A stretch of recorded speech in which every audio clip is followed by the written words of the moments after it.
webinar in a series presented by Travel Age West and Asta's Young Professionals Society. As I'm sure most of you know, Asta is the American Society of Travel Agents, which is also one of the world's largest travel trade associations. The Young Professionals Society was created by Asta for the purposes of networking, education, and career development for Asta members who are under the age of 40. Travel Age West is an award-winning travel trade publication based in Los Angeles and distributed to travel agents throughout the western U.S. We've been delivering destination coverage and travel news for nearly 45 years. The Young Professional Society is supported by travel industry partners. We want to thank Ensemble Travel Group, Travel Insured International, and North Star Travel Media's companies, which include our magazine, Travel Weekly, and Travel 42. And without further ado, joining me today to discuss marketing your business to millennial travelers are 4 top industry professionals with insight into this group of travel consumers.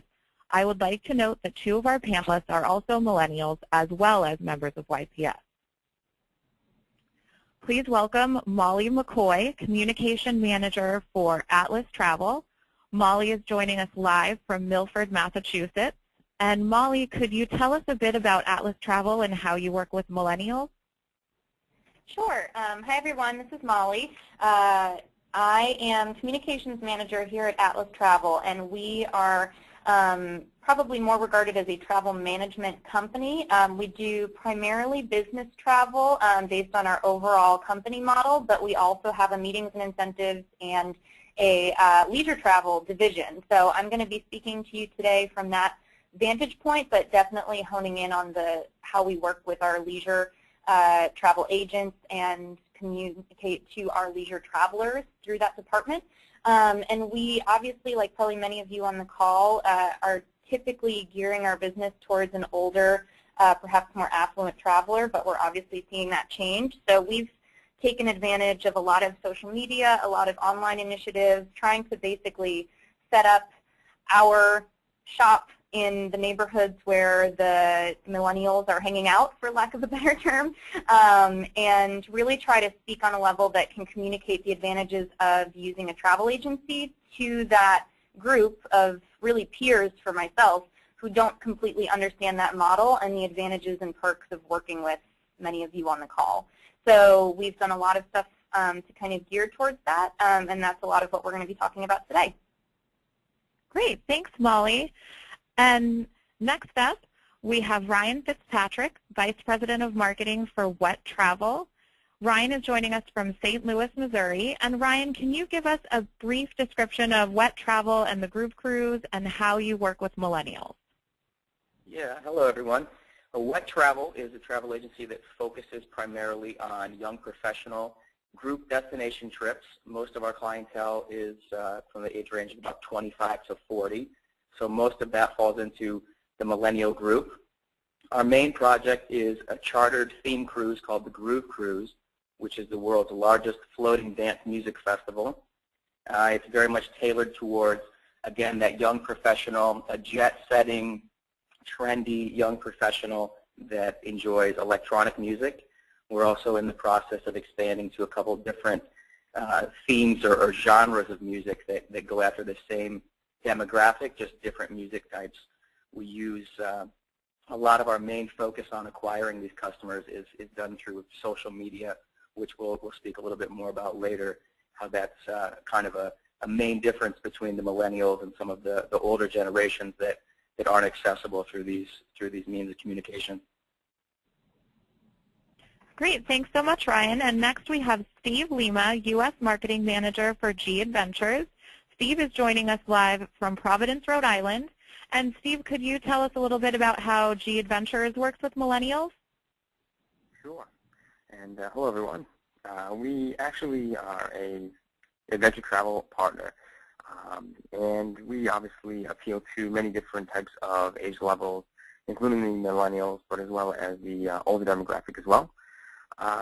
We primarily focus on active trips, but also have a large range of different trip styles. And I think that's appealing to this demographic. We have 5 different physical demand levels, as well as 3 different service levels.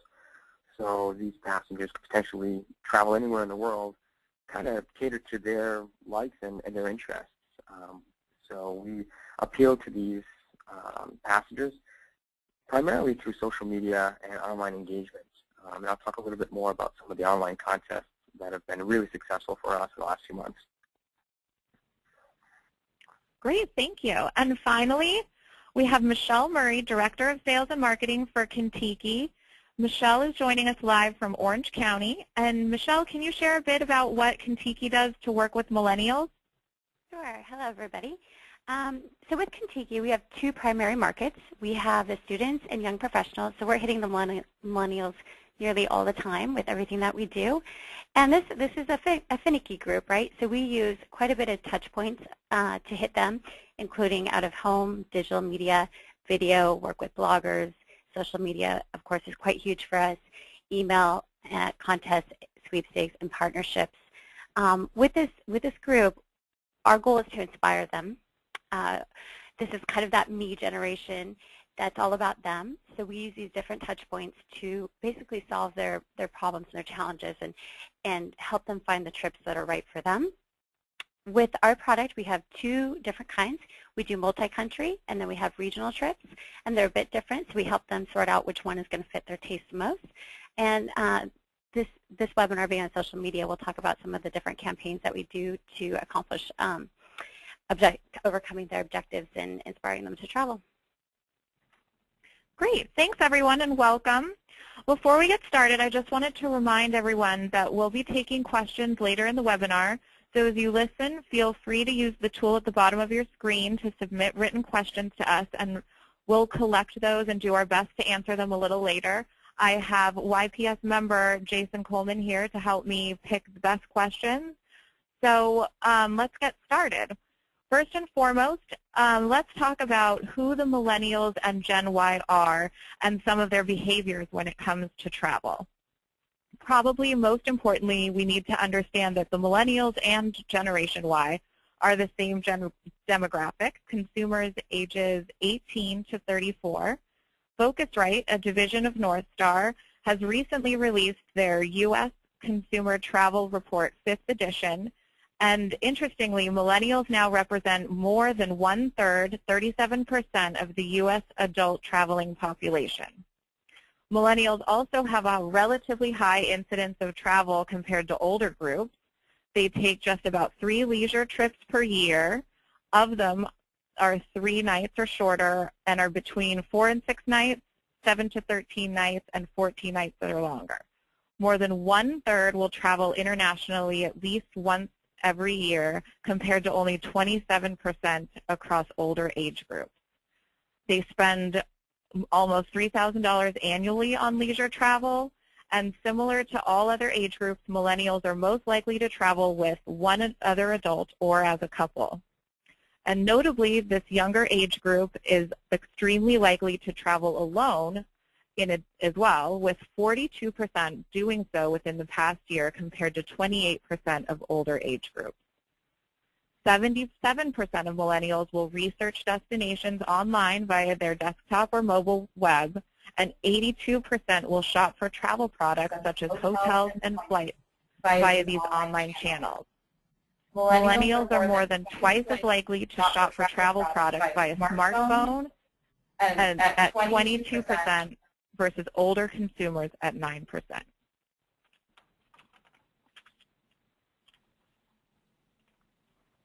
And Steve, could you tell us a bit about your perspective on the behavior of these travelers? Do these statistics match what you observe at G Adventures? Absolutely. We have a product line called YOLO, You Only Live Once, and that product line focuses primarily on this demographic. And we're seeing about 68% of the bookings coming in from females, actually. And those clients are between the ages of about 25 to 28 is that sweet spot. They're getting out of college, they're thinking about wanting to go and explore, and they certainly want the freedom and independence, so I think that's very important to them. Very important to their psychodemographic information is to know their interests and know where they're buying. So we're seeing that. Some popular destinations have been Asia. We've seen a lot to Thailand on our Thailand sailing programs.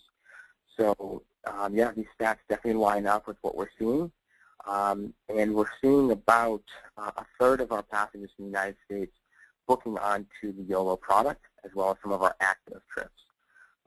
Again, I really believe that it's the freedom and independence, but also the security that they want on a group trip. As you know, our trips only go up to about 12 people on departure, so they're not feeling overwhelmed, and they're not feeling like they're set down on an itinerary. So I think that's pretty important to this demographic. Cool. Well, Michelle, since Kentucky markets mainly to this group, are these the habits of most of your clients as well? Yes, very similar to what he had said. We see a little bit over 40 to 50% of our travelers go solo, and majority, I'd say like 65%, 60-65, are female as well. They're more likely to book solo travel too, with most of our passengers going to Europe. Definitely with the researching online, that is huge. Word of mouth and referral is more popular with this generation, the millennials, than ever. If their friends are doing it and they say it's cool, that's a lot stronger than a brand coming out and saying it's cool. And the more reinforcement they get from other people, the more likely they are going to book. And then you've got referrals online instantaneously. So that word of mouth and just getting true, authentic opinions from other people, it heavily influences their purchases. And then as far as purchasing online, we see a little bit less than your statistics shows. With our clients, a lot of times they're a first-time traveler, and they want to talk to somebody. They want to talk through the details of a flight when you get there and that kind of detail. So while our online purchases are increasing, we still see more people call in to book and with travel agents and have that conversation first. Fantastic. And Ryan, you come from kind of a cruise background, so I was wondering how much of your business comes from millennials? A very large percent. I would say at least 80%. It's definitely, this is a little tied in with us because we're a little bit more specifically targeted. Average cruisers, you know, on just like a normal weekend are going to be a lot smaller number with this, but because we are a very music-oriented young professional, it's very high. And I think a lot of the millennials are really looking for something like that. And that's why we've been successful, because there's not a lot of opportunities where, you know, that 25 to 30-year-old person is going to go with their friends on a cruise and actually have fun and fit in. I think for the most part, until the last couple of years, most cruises have been focused on families and retirees. So, you know, the group of college students or the people recently out of college, that might not necessarily have been their first preference. But for us, because we specifically go after them, you know, it seems like it's something that they just eat up. Fantastic. Well, let's start to talk about some ways to, you know, to market to this generation. And Molly, a lot of people say that millennials and Generation Y are one of the hardest generations to sell to because they hate advertising. Do you agree with that? I do agree with that to a certain extent, because I think it depends on how you view the definition of advertising. I think that in the past, when, you know, decades ago, advertising was really booming through that sort of Mad Men era, it was so much more stagnantly recognized as, you know, a really compelling billboard, or, you know, it was isolated, separate from our lives in a way, where you would see something in a magazine, or you would, you know, see something at the movies or on TV. And now advertising is becoming so much more of a community affair that I think, speaking as a millennial myself, I am always so much more enthralled by the storytelling of a brand that starts to sort of fold itself into them understanding my life and what I want.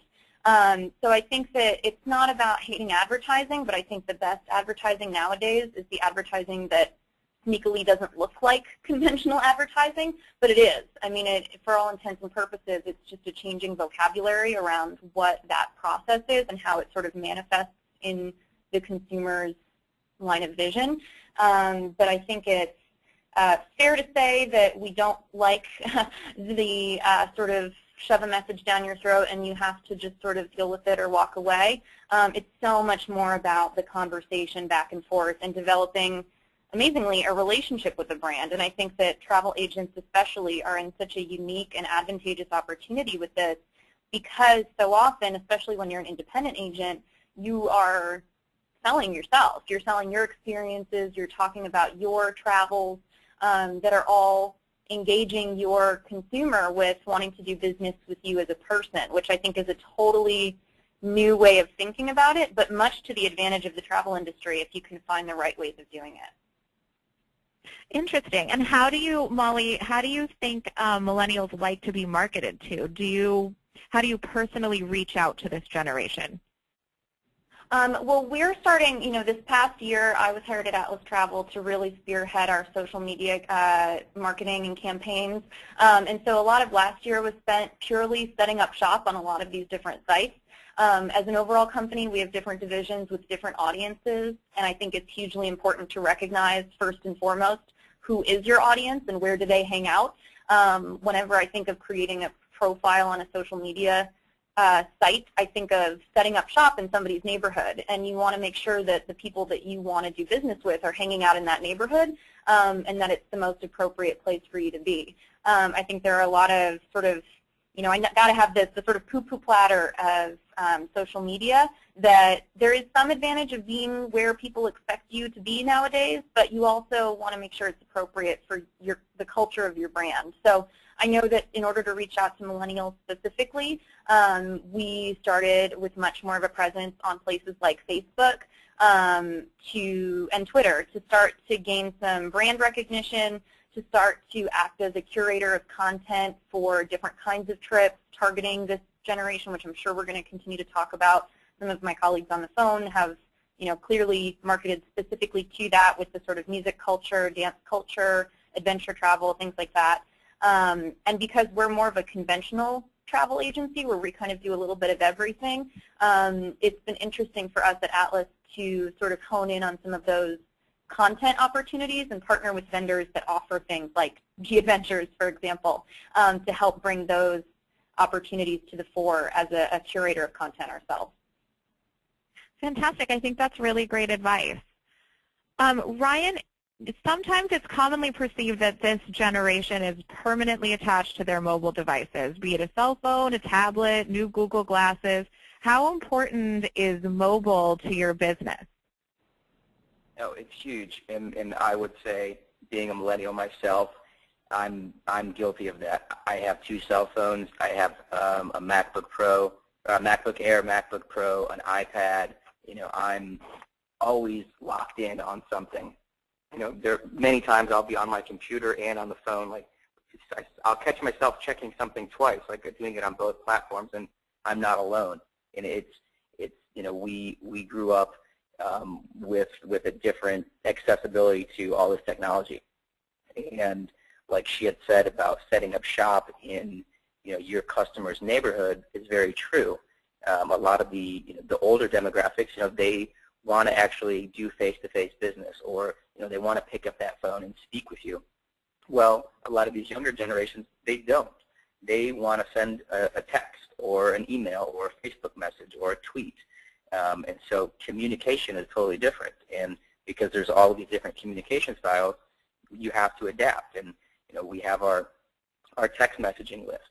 We have our email list. We have our the people that we actually call. So I think it's very important to realize what they're using and then speak to them on that platform, because they're going to say, oh wow, these people speak to me. They might not consciously realize this, but hey, these people are speaking to me in my language. My language is Facebook.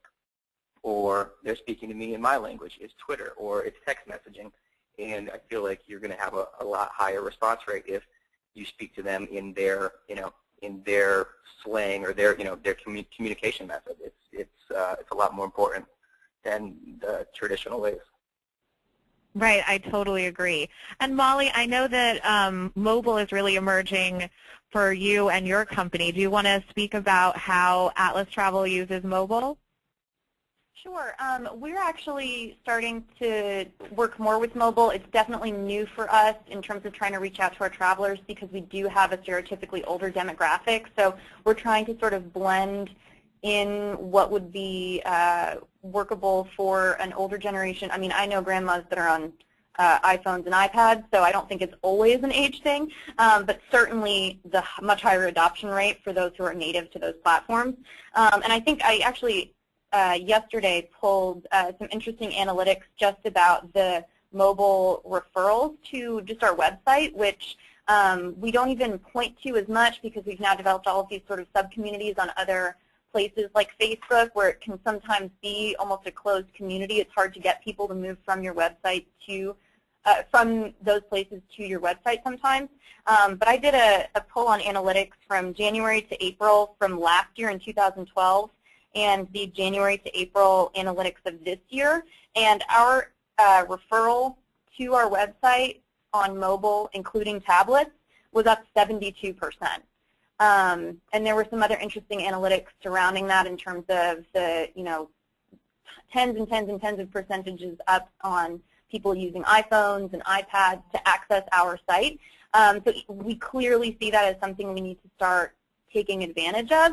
But the numbers are definitely there. I mean, I don't think anyone's truly that skeptical of the high adoption of mobile. I mean, it's everywhere. But when I looked at those numbers, which I hadn't looked at lately, and saw that for that same time frame, year to year, we were up almost 75% in mobile access to that, that's clearly saying something. So it's definitely something we're going to have to start looking at. We don't have as much of a mobile strategy as perhaps some of the other friends on the phone, but it's huge, and it's a force to be reckoned with along with that social piece because people are, social, mobile, local. They want to check in while they're someplace and tell everyone that they're there. And for travel industry professionals, that's a huge thing if we can harness it.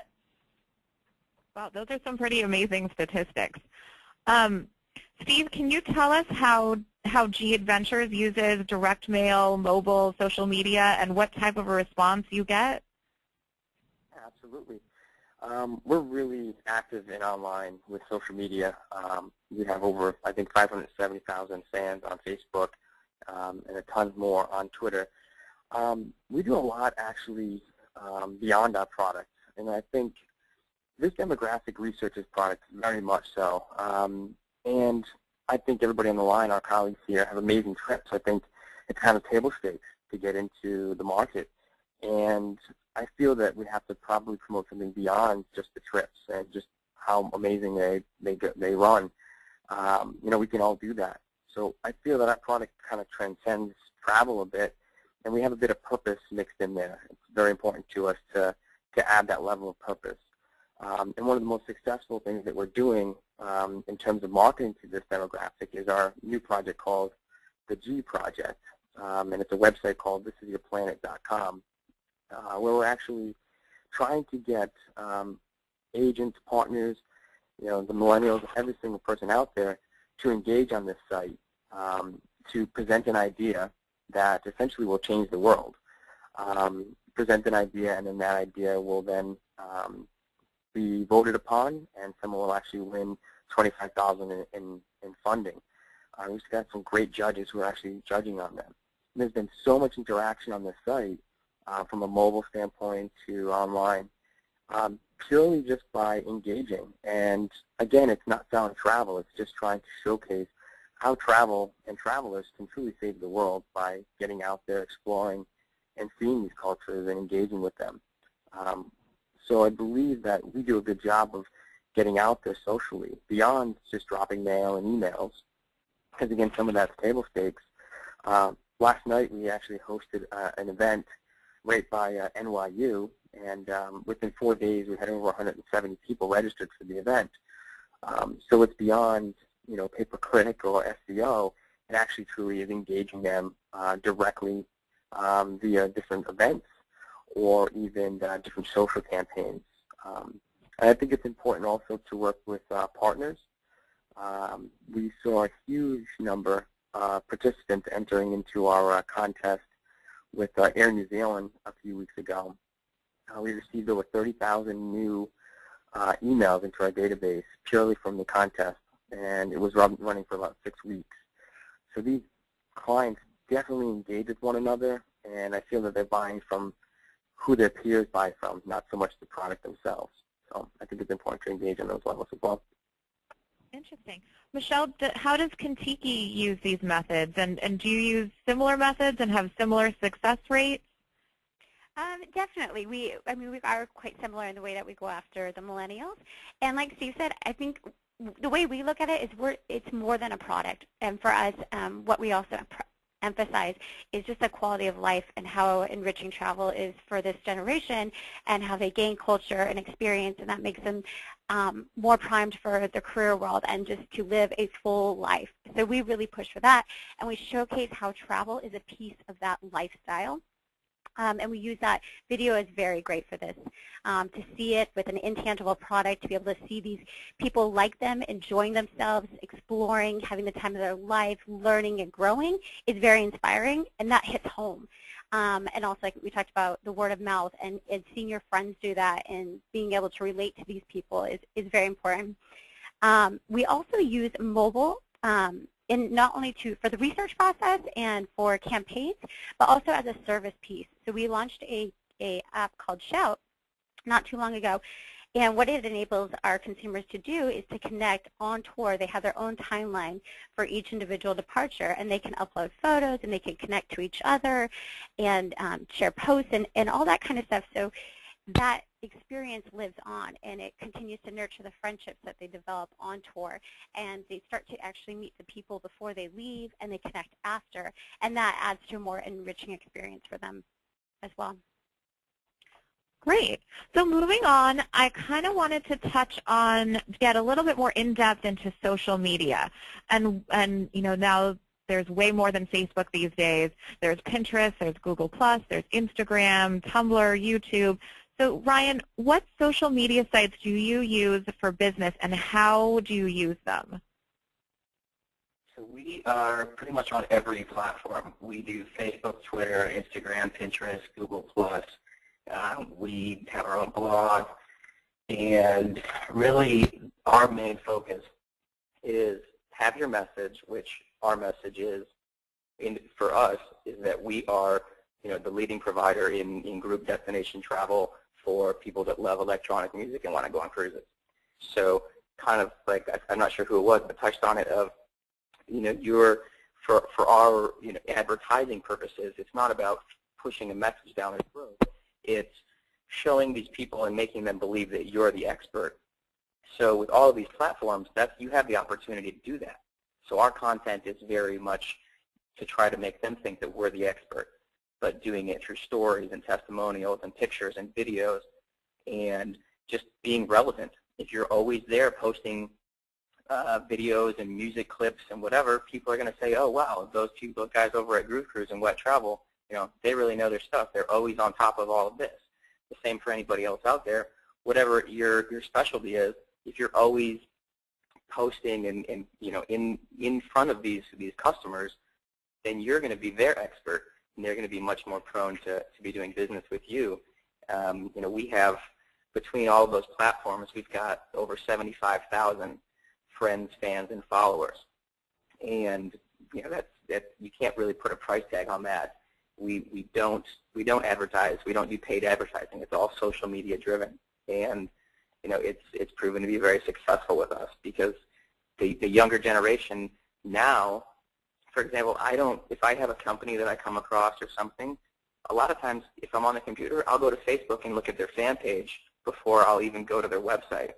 So you know, that says a lot. That, you know, Facebook now is, you know, 10 years ago, what's your website? Well, now is what's your Facebook? Right, right. Molly, do you find that there are some social media sites that are more successful than others when you use, you know, when used specifically for marketing? Are you using all of these as well?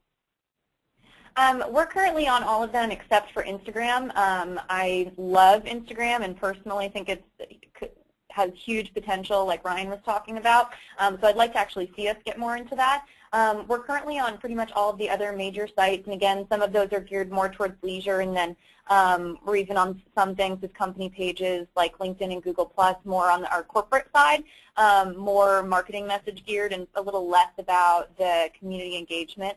But when it comes to the millennials and it comes to our leisure travel, we're definitely using Twitter, Facebook, and Pinterest, I would say, as the major draws.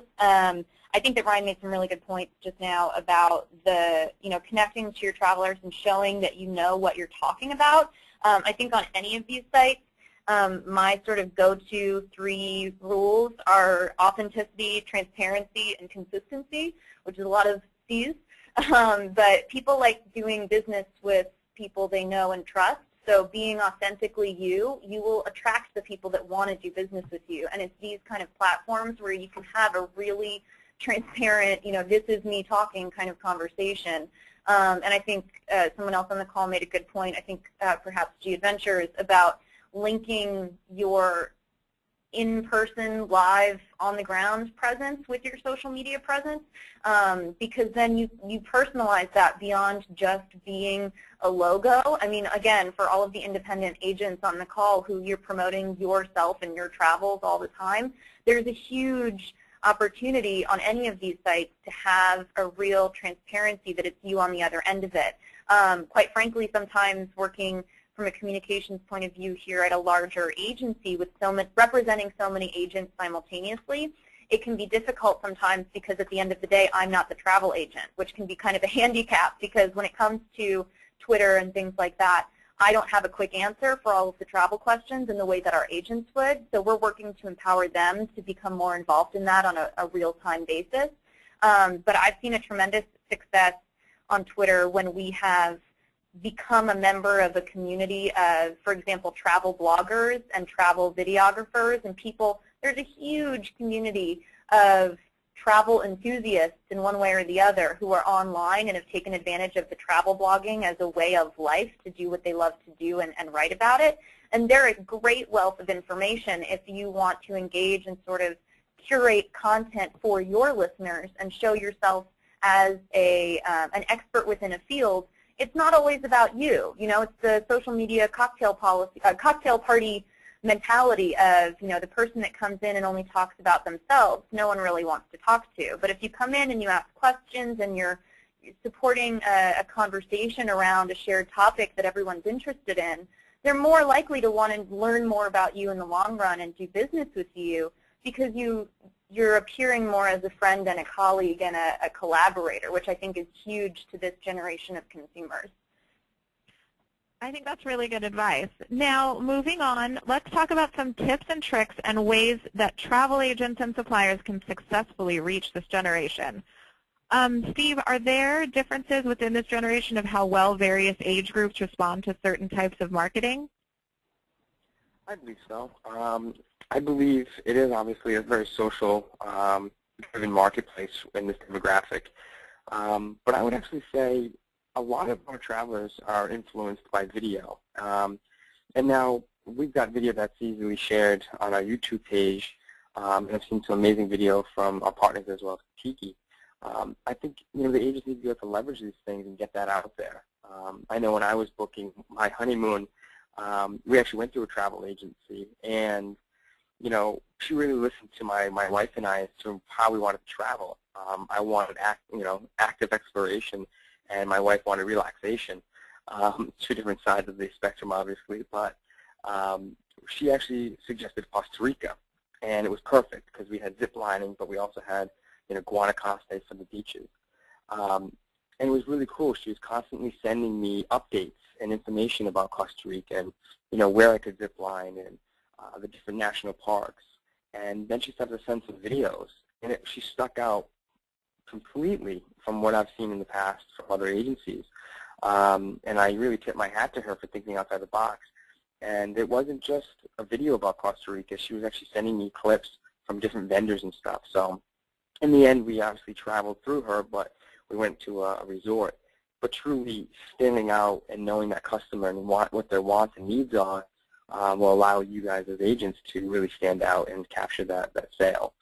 I also feel that this demographic, kind of sees through the cloak and looks behind the brand to see what they're doing. Our brochures and our websites are a facade of exactly what we want to show this demographic, how great our trips are. But when they start digging in, they start seeing all the great things and the reviews that are online, we love that stuff. And if there's something that's wrong, with the trip, we get right back to people. And I think this demographic looks at that. So I think it's important to be very focused on reviews, as well as what the travelers are saying about the region and the destinations and the suppliers that bring you there. So I think that's important. And just to add on the social side, we've actually really focused on our guides, and we actually call our guides CEOs, Chief Experience Officers. And they're all on Twitter, and they're constantly tweeting out pictures or posting to our Instagram page to showcase the groups in these destinations, and that really fuels the engagement online. So each of those CEOs globally are tuned in to that social media as well. So great. I like that personal touch. Going on, Michelle, can you tell us about a successful social media campaign that you've launched, and can you share how, sort of the process that you did that? Absolutely. And that's always the question floating around here is, how do we do a campaign, and what platform do we select, and what are our objectives, and what are the timing that makes sense to reach this audience? And so much of a planning process is so critical in executing a social media campaign, especially because as you're developing these and executing them, you may start with the goal of having an authentic conversation, brand awareness, talking about different product, and then by the end you're like, I want to convert, and that doesn't work because this audience really does see through that. The authenticity and transparency is so critical. So for us, one of the most important parts is being very meticulous about the planning process and measuring every activity against that objective and staying true to that. So with that said, one of the more successful ones we've ran was called Get on the Bus. We ran it a couple years ago, and the concept was one person becomes the bus driver and then recruits friends to go in the bus with them, and then they do voting. So they are campaigning for votes. They are going out and asking friends to vote for them, and we saw all kinds of out-of-home types of grassroots stuff to get people to vote for them, and it was really cool to see that kind of viral component. It was online and offline. But what made that one really successful, I would say, is the concept behind it was all about the consumer. It wasn't us pushing our product. It was them traveling with their friends, talking to their friends, and the focus was always on them, and so they were very engaged with that. We never were pushing our Kentucky or buy this or buy that, but subtly we integrated our product because they had to pick a trip that they were going to go on and win. And so that works well for us to subtly just kind of have that product. Kentucky is a vehicle to take you there, but it's not about us. It's always about them. And with this campaign, it was well received in the travel industry. It garnered 4 awards, which was quite cool, and had over 10 million impressions with posts, tweets, comments, conversations. So we were able to meet our objective. It wasn't a conversion campaign. It really was a brand awareness campaign. Wow, that's exciting. Now, unfortunately, we're running a little short on time, so I want to make sure we get to talk about destinations and get to know where the millennials want to go. So, Michelle, can you sort of discuss where you have found millennials and Gen Y want to travel to? Yes, sure. So for us, most of our business is Europe. Like I said earlier, a lot of our clients are college students, young professionals. And if they haven't been to Europe before, they see this as an opportunity to see a few different countries and experience as much as they want. So that's our best-selling tour, is a multi-country tour. For individual countries, we see Italy, France, Paris, England, London does very, very well. Spain and Ireland are always very solid for us in Europe. And then we're also seeing a rise in our Asia product. That's our second best-selling product. Southeast Asia, Thailand, Laos, Cambodia does extremely well. And then we launched a Latin America product not too long ago, and that's growing rapidly. So we have seen a shift. It's not so much with the South Pacific, Australia, New Zealand as much. We're seeing the growth in the Latin and Asia markets. Interesting. And Steve, what forms of travel are millennials most interested in? Do they like to travel in groups, or do they travel more alone? We're actually seeing people book plus one, not just solo. They certainly do, and a lot of our passengers might, capture that gap year in their school. But we're seeing them book together with their friends and family, and I think it's obviously driven by promotions as well as people seeing us in different avenues and different events. We had a lot of people come to the event last night with their friends who weren't even on our lists, but they were bringing people there. So I think it's the latter. I think people are actually traveling a little bit more with friends and family. Interesting. And Ryan, what about the cruise market? Do you think cruising could be big for millennials? And are the cruise lines responding by addressing the needs of this generation in programming, amenities, and itineraries? I think it's it is dependent on the cruise line itself, definitely. Some of the cruise lines that are, continuing their branding of the older generations, they're definitely not going to get the younger crowd. Some of so like Carnival has started doing, actually kind of because of us, incorporated Carnival's DJ music program on board the ship that does their nightclub and kind of overall entertainment. The person that's in charge of all of that is named DJ Irie, and he's the official DJ for the Miami Heat. So they have kind of a celebrity DJ factor on that, which the millennials is the cool factor, definitely targeting a lot of that age range. So it's a huge part is the cruise line and the image that they portray with, is it something that our friends are going to go do? Are we going to meet people that we want to see or we want to be associated with on board?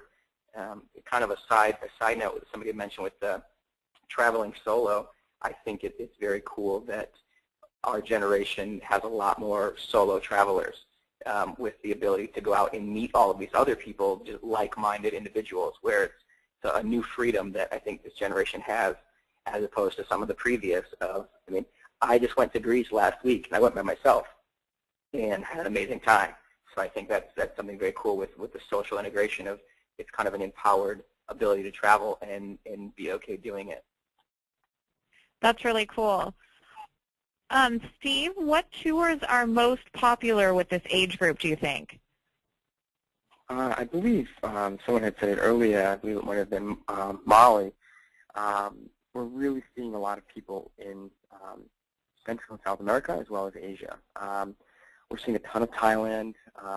We're seeing, a lot of our shoestring product, which is doing a trip or region, pretty cheap. Like Cambodia on the shoestring is about $7.99 for 10 days. We're seeing a lot of that. We really ramped up our sailing programs. So in line with what Ryan is saying, we're small ship sailing. So we're seeing passengers board our Galapagos ships, or we actually have sailing in Croatia. They've been pretty popular as well. Always a big hit is Peru. We're constantly seeing the top-performing trip is Peru and the Inca Trail. So people are actually hiking on the Inca Trail for 4 days. It's been our top seller for a bunch of years and continues to be so because it's cheap.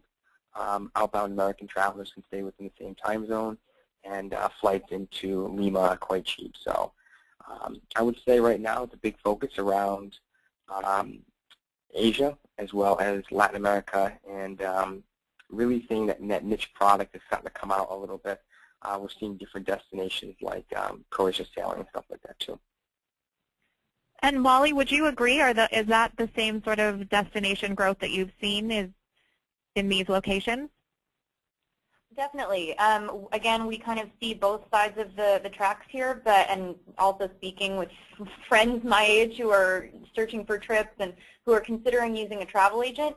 I think that the trips that are those more challenging, complicated trips to these foreign places, it's kind of adventure travel, the shoestring budget travel, how can we go over, but we got there, and who's going to be accountable for it when something goes wrong? They like having someone to reach out to, and that's one of those sort of added value statements of using the travel agency that you can really sell, I think, really well, is that sure, you might want to just take your backpack and go, but we can really help, and I'm sure many of the people on this call can really help provide insight for those types of trips where you need to work with someone to craft it so that you can find the really exotic, incredible things that you might not even know were there, which is, I'm sure, why a lot of these trips that you're talking about through, G-Adventures and Kentucky and things like that, the fact that they've curated these fantastic, really well thought out trips are so helpful.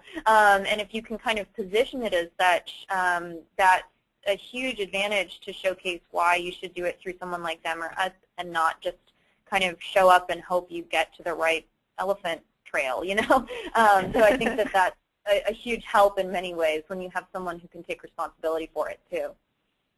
Yeah, for sure. And I'm glad you mentioned the value of the travel agent because I wanted to switch gears a little bit for a minute and talk about how suppliers can market to travel agents and while it's extremely important to garner the attention of millennial travelers, what about getting the attention of millennial travel agents? And so, Steve, I wondered if you had suggestions for how to work with the next generation of travel agents. Absolutely. I think someone said it earlier. You really need to identify yourself as a specialist in these areas. If you're feeling like you want to focus on this marketplace, read up, do research. My team in marketing always dedicate time to just reading up on travel industry facts and destinations that are coming up. Another key way to understand this market is look at what events are happening locally. Is there a festival going on? Is there a music festival or a green living type of festival? Like what types of interests is this demographic interested in? Anything around colleges or groups. I love that Get on the Bus idea from Kentucky. I think it was awesome. These people definitely have a social circle, and if you can tap into that, get oriented and get set up on a booth or something like that at a college orientation or at an event around colleges. I mean, people would love to know more about destinations. If you become that agent within that inner circle, I think that's a great way to identify yourself and to get your name out there. Yeah, I think that's really true. Molly, what do you think are some key things to look for or that your agency looks for when working with a supplier? Well, I know from a communication standpoint, when I'm trying to source out of all of the world of deals and suppliers and content, I always end up deferring to the vendor that makes it easiest for me.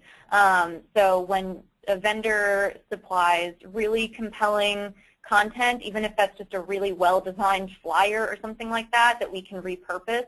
And when it's consumer-facing, which I think is huge, because a lot of suppliers are kind of on their own shoestring budget, which I understand. But when you're feeding content to a travel agent who wants to repurpose it quickly and easily and share it through all of these social media functions, through emails, through all of these places and touch points, it's so much easier, and I always defer to the suppliers to make it easy for me with a pre-made, customizable PDF that has all of the information right there, and all I have to do is put in the agency information.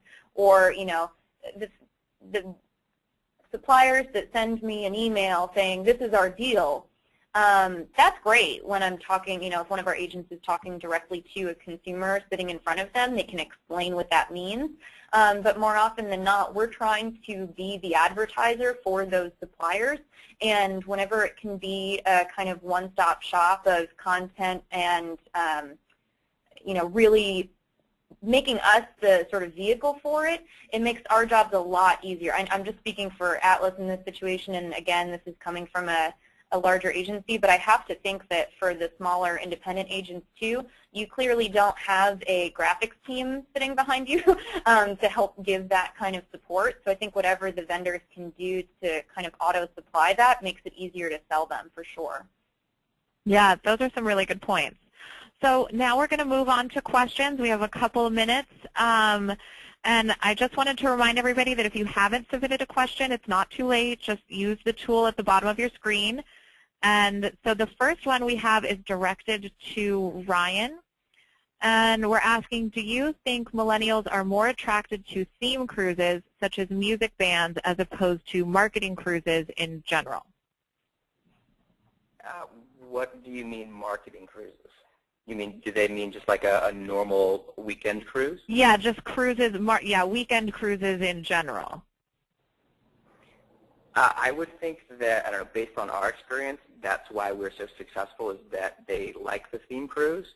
But if it's presented in in the right manner of like he had said about the trip with his wife and how the travel agent had tailored to what they want. I mean, there are millennials that want to go on the the 5-day or 7-day trip that goes to however many different ports of call. There's some that really like that, and I think if presented to them the right way of oh, you can go here, you can go there, all of the stuff, and really informing them of what maybe what they would like.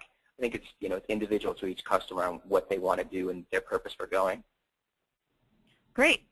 Our next question, we have a really good question actually about learning the lingo of this generation. And so this person's asking, where can a travel agent or marketing professional go to get tuned into the vocabulary or lingo of this generation? Michelle, do you want to take that one? Sure. I would say go to blogs. So many of millennials are reading blogs. That's where they get their news, their information, peer-to-peer.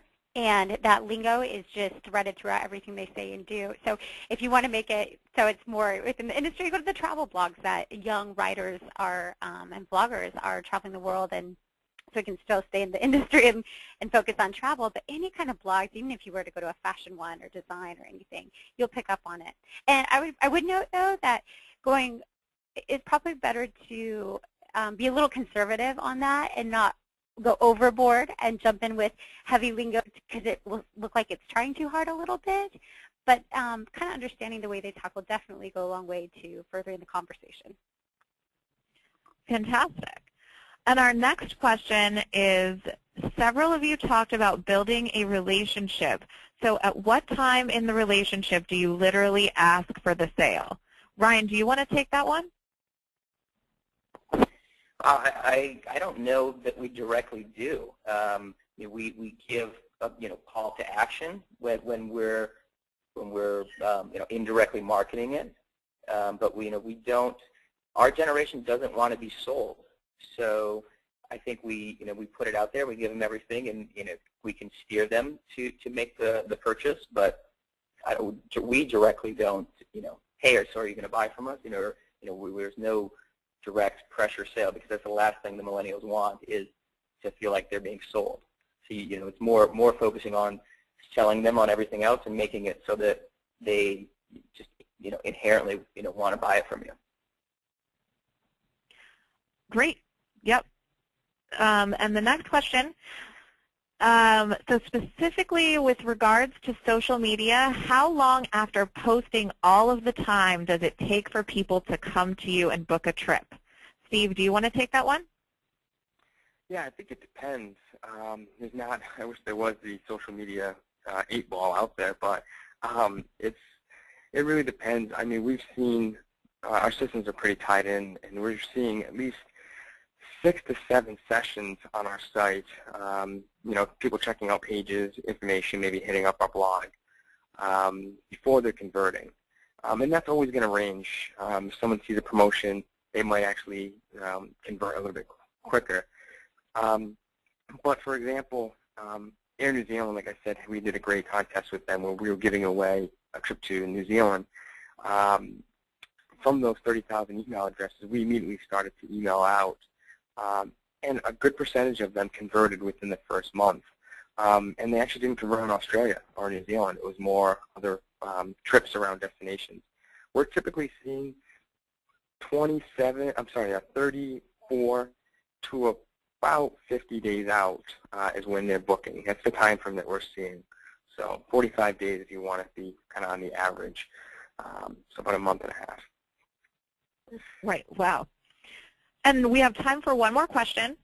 And this one is about what millennials want when they're traveling. So the question is, are there any specific items that these travelers want when traveling, such as internet, food, etc. What do they look for in a destination or in a hotel? Michelle, do you want to take that question? Yes, you hit it. It is internet. It is connection, because they want to share all of these pictures and these experiences with their people.